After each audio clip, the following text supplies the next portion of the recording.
This week on the Salesforce Admins podcast, what if spreadsheet skills from your last job could be the secret to launching your Salesforce admin career? In this episode, we welcome back David Simpson, who shares his story from accounting to automation and how his finance background paved the way to becoming a certified Salesforce admin. We dive into the skills that transferred surprisingly well, the learning curves that came with the role, and the mindset shift that helps him grow. So whether you're thinking about making a career move or just mentoring somebody who is, this conversation's packed with insights. So with that, let's get David on the podcast.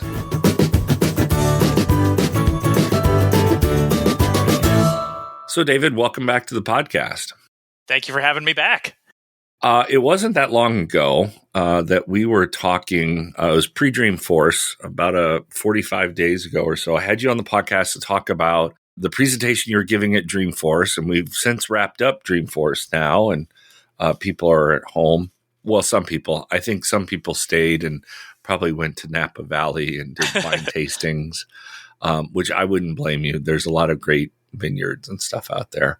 But one thing you brought up that I wanted to follow up on was kind of your career trajectory. And we haven't talked about careers a whole lot, but let's kind of just rewind a little bit and kind of give one of those, like the last time on the Salesforce Admin podcast, because I've watched a lot of streaming things, you know. Let's fill people in on kind of what you do and where your career started and how you became a Salesforce admin. Sure. Previously on Salesforce Admins. Exactly. So many years ago, I went to college for accounting. And my first job out of college was a staff accountant at a software company. After a few years of working in spreadsheets and kind of doing the monotonous day-to-day that comes with being a staff accountant, I made a pivot to be a financial analyst, more specifically a financial systems analyst.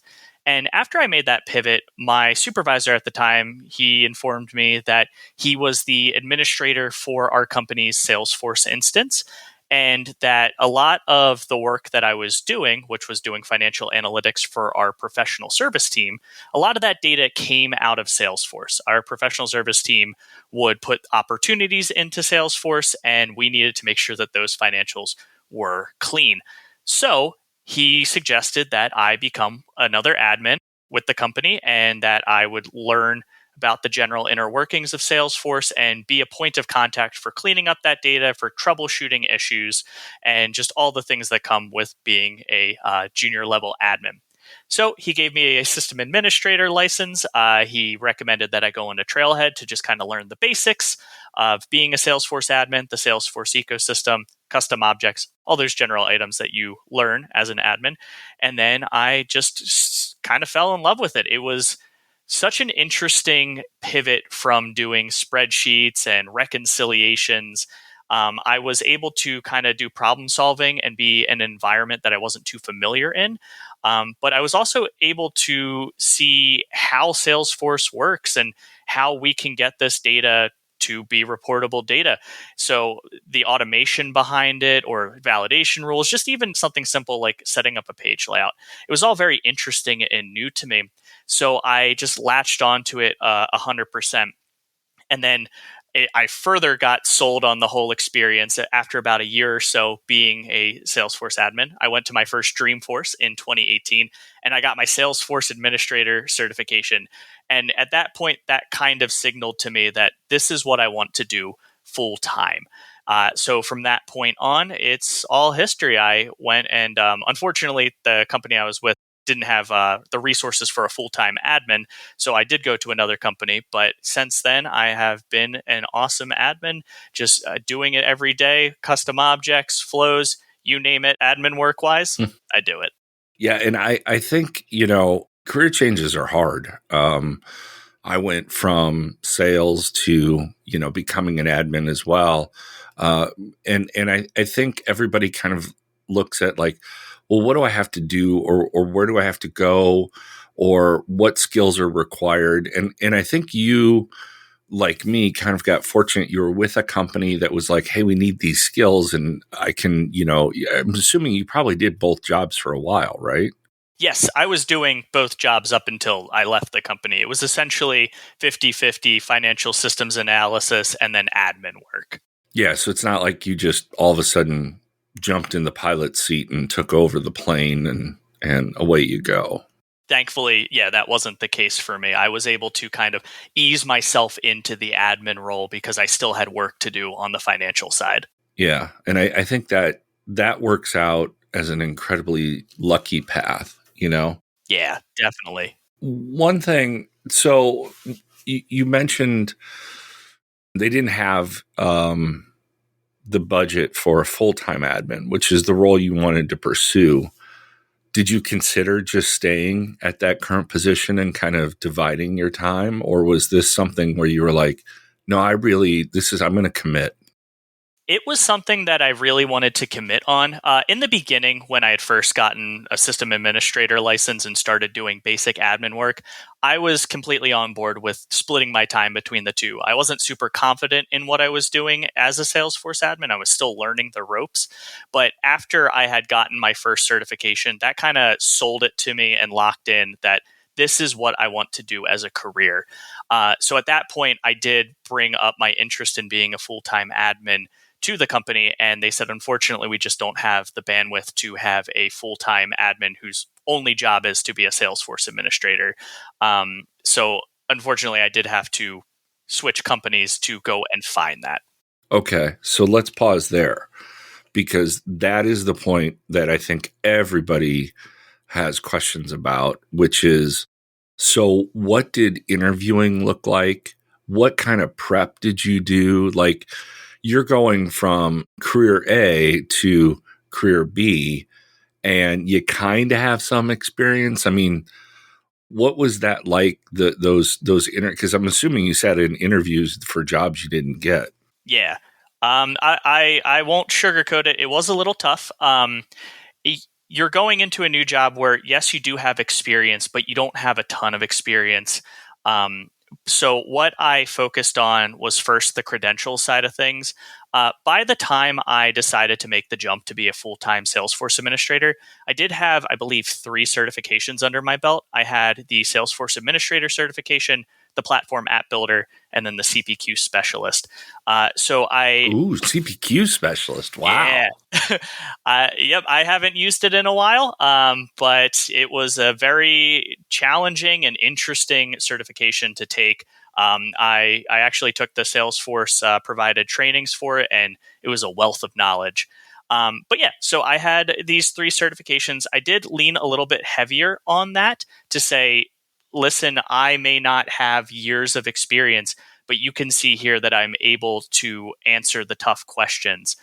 Additionally, I did focus on what projects and initiatives I was able to complete at my job while I was part-time being a Salesforce admin. So I had done some work building a custom object for, funnily enough, our accounting team to log their calls to people for collecting payment. So I made a point to mention that in my interviews. So I used the certifications, I used actual project and real world experience. But something else that was a little kind of ace up the sleeve for my interview process was that I did have finance and accounting background. Mm. The job that ultimately hired me, while I did not do finance and accounting work for them, I was able to be a point of contact to help bridge the gap between the finance team and the Salesforce team. If they needed to pull financial data from Salesforce, I would be a person that they could go to, and I could confidently answer that because of my background. Yeah. So when it comes to jumping from one career to a Salesforce career, I definitely recommend that people do lean into what they've done in the past and show how they can enhance a new job's day to day by focusing on those areas of expertise, but just in a Salesforce context. That's what really helped me because, yes, I did unfortunately have a handful of interviews where I didn't get the job. And I think that ultimately came down to just pure raw Salesforce experience. But the job that did hire me, it was because I had a great rapport with their CFO, and I was able to talk the talk with finance as well as bridge that gap to the Salesforce side of things. Yeah, I mean, you stayed in finance. It's not like you went over to a fish distribution warehouse or something, Yes, exactly. I tried That to pick often does. something that was the opposite of finance. And Yes. like my brain went blank for a second. And I was like, oh, I just watched a show on cooking last night. I mean, those are pretty different. I can't think of a much more different thing. But yeah, I mean, because the Salesforce department at that new job also heavily interacted with the finance department, that was a big benefit to me. Did so I can feel people listening to this podcast right now, and they're like, ask this question, ask this question, ask this question. I got like a million. What were because we're gonna get to your job, I promise you, but we're gonna just stay in this middle ground here for a second. In some of the job search that you were looking for, in some of the, I don't know, they even like it sounds so old of me to call it like classified ads. I'm sure it was like LinkedIn listings or Indeed job boards or something. What were some of the things that you looked for in terms of the description that you either filtered in or filtered out in terms of applying for? Yeah. So some of the things that I looked for in my job search was making sure that the job posting focused purely on admin work. I think nowadays we focus so much on being specialized in a number of different aspects of Salesforce. It's not uncommon now for admins to have developer skills or maybe dip their toe in the architect side of things. And that is fantastic. Don't get me wrong. But I focused mainly on positions that were only looking for admin related work. So building custom objects, administering users, building validation rules, just those general kind of things were the main items I was looking for when I was transitioning to my first full-time Salesforce job. Additionally, I was looking to see what kind of qualifications and credentials they were looking for from an education side of things. If there was nothing about a Salesforce certification, then I erred on the side of caution and didn't apply there. I wanted a company that was fully bought into the Salesforce ecosystem, and that can be illustrated in a job posting by seeing that they're asking for the proper credentials. An extra little bonus, which was much more rare, was seeing your certain trailhead status or you have certain super badges. It's very rare for a job to ask for those sorts of things, but that's how you know you're working with a company that knows the Salesforce ecosystem and knows what they want. Yeah, and it's done its homework. Exactly. So I was looking for those types of companies, just really people who were bought into the ecosystem, people who knew what they were looking for, knew what enhancements and long-term goals they had for their Salesforce org, and also was going to treat it with the level of attention and detail that is needed in a Salesforce org. There's many times where, unfortunately, due to resourcing or staffing issues, Salesforce gets a little bit put by the wayside, and instead of having great initiatives and solutions deployed, it's just a bunch of band-aids.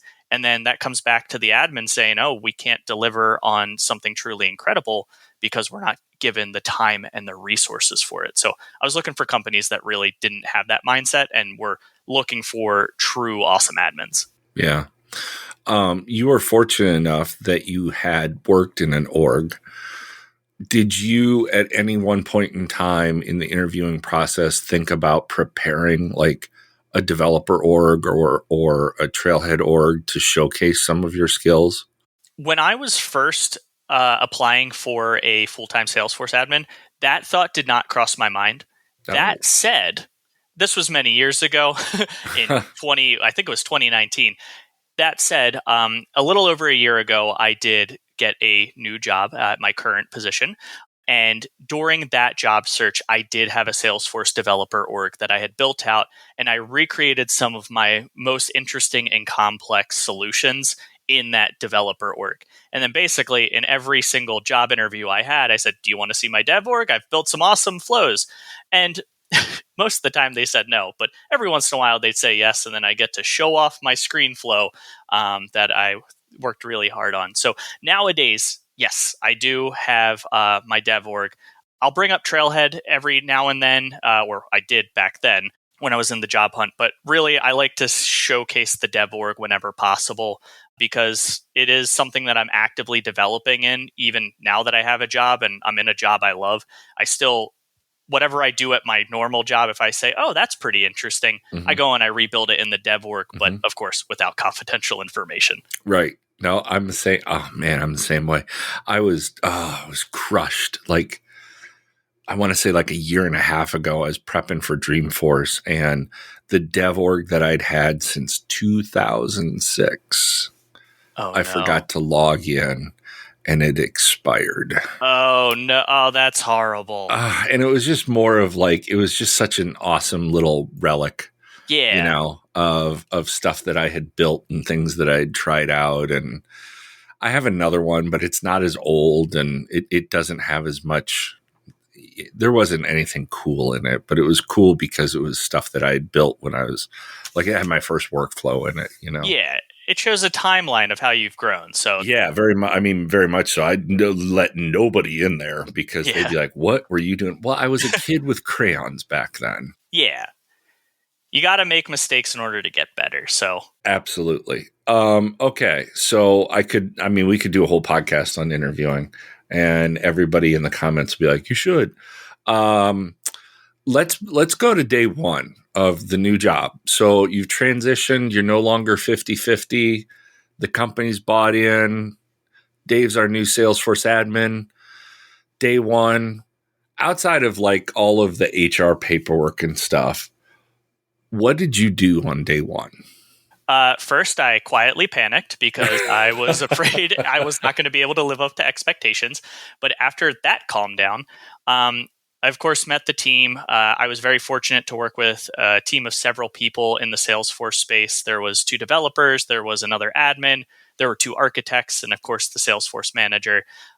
So they showed me around the org, and they showed me some of the details of what they had built, what they're currently building, how they take in tickets. It was just essentially getting a feel for the Salesforce ecosystem that was there.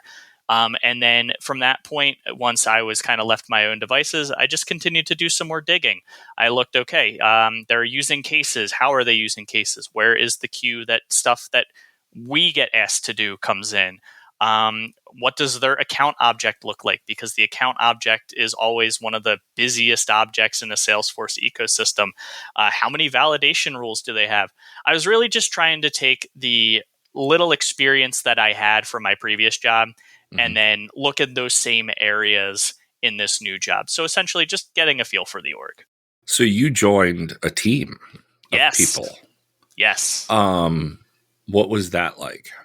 It was a fantastic experience. I still keep in touch with all of them to this day, despite the fact that I haven't worked with them for a few years now. Sure. They were all super friendly and super helpful. And I think that was something that really helped me to continue this admin career path, is that I got paired with such great people in this team. And it wasn't just the Salesforce team that was super friendly and helpful. Everybody in the company was. But these people took me in and they knew that I had limited experience, and they said, it's okay. Let's show you the ropes of what you don't know and make sure that you are as successful as possible. That company was actually where I learned how to build flows. The Salesforce architect there, Nick, he sat down with me one day for like 2 hours and he said, okay, we're going to build a screen flow, and this needs to be triggered from a button and it needs to grab all these records. Let's see you build it. And then he walked me through it step by step. And it was just such an incredible experience. And I'm super grateful for it because now I use flows every single day in my job, and I talk about flows. I talked about it at Dreamforce that just recently ended. I have a YouTube channel where I talk about flows. So it was just such a good experience, and I'm forever grateful for them. Would you advise newer admins when they're joining an organization to join as part of a team rather than trying to be a solo admin? Yes, most definitely. I think a team is one of the best things that you can have as a Salesforce admin outside of a good, clean org. And of course, knowledge. Clean org. You mean the first day you get one? Oh, yeah, exactly. But yeah, a team is so important. Not only do you have other people that you can bounce ideas and problems off of, But just being able to work together and help lift each other up is such a good blessing in a Salesforce org. I think it's not only, going into a job that has a team, but going into a job that has a team that is friendly, helpful, and inviting. Because I have had experience at a different position where unfortunately the team wasn't as welcoming. And that was really difficult to do good work because I couldn't ask questions. I couldn't troubleshoot certain things properly. And then when I eventually made a mistake, it was, coming down on me pretty hard. But this first company here, it was just nothing but super niceness. So having worked as part of a team, are you looking at your other team members in terms of where you want to, grow your career or your skills, and where are those? Yeah, definitely. So working with a team and working with a team of a variety of skill sets, such as like an architect or a developer, it really does help kind of narrow down what I want to do. The architect route, is something that is certainly interesting to me. I feel like it's a slight natural progression from being an advanced administrator and doing all these complex flow work. But like I've seen what developers do with Apex. And while I think it's incredibly interesting and incredibly impressive, it's not something that's necessarily for me. So you do get those different perspectives working in a team of people that you wouldn't get all by yourself because you're just kind of in this silo trying to figure everything out yourself. Yeah, well, and sometimes working in a silo, you have to do all those things. You just don't know that you're doing them, and then That what too. part of it you're doing well. Yeah, exactly. I mean, I'd like to think I was an architect by drawing diagrams, but then I've seen architectural diagrams and I've realized I was just scribbling. Yeah. You don't know until you see it firsthand. Yeah, well, and sometimes the only exposure for me, was, talking with other people at user groups. And that's often limited as opposed to having them as coworkers. Yeah, you really do get the benefit of just day-to-day exposure with working in a team. So I'm incredibly grateful for that exposure and that opportunity. So last question, and maybe it's the hardest, I don't know. But if you had to rewind the clock and do it all over again, what's one thing you would do differently? Great question. I think that if I were to rewind time and do stuff differently, I think back when I was still that part-time admin and I was still just getting my feet wet, I think I probably would have taken a little bit more risk in learning new things because I was just told to handle this one aspect of Salesforce at the very beginning. As I'd mentioned earlier on, I was working with opportunities and our professional service team. I really only focused on that kind of area. But if I could do it all over again, I probably would have asked more questions and said, hey, how does this third-party integration work? Can I do some enhancements on it? I might break something, but can I give it a shot? Or why doesn't this process work the way as intended? Can you let me try this automation? I eventually got those skill sets over the years, especially with automation, but it took a little bit longer than expected because I was just afraid to take that leap very early on. And I should have given myself the benefit of the doubt that I could have figured it out that early on. And I think that would have made me a stronger admin from the get-go. Yeah, I could see that. The benefit of hindsight is hindsight, right? Yes. The ability to look back. And boy, if I had to do the same thing, I don't know what I would do differently other than probably be less hard on myself. Yeah, that too. You need to be forgiving of yourself because as an admin, especially a newer admin, you will make mistakes. You'll accidentally use the wrong tools or the wrong process. I mean, look to the admin certification where you have to separate between sharing rules and field level security, profiles, permission sets. You're going to grab the wrong thing or do the wrong process. And it might not be the end of the world, but you should give yourself some leeway that you will make those mistakes and you'll learn from them. Yep. Well, I think that's a great way to end this podcast. David, thanks for coming on and giving us probably one of the most comprehensive overviews of switching careers that I think I've talked to in a while. So I appreciate it. Yeah, of course. Thank you so much for having me on again.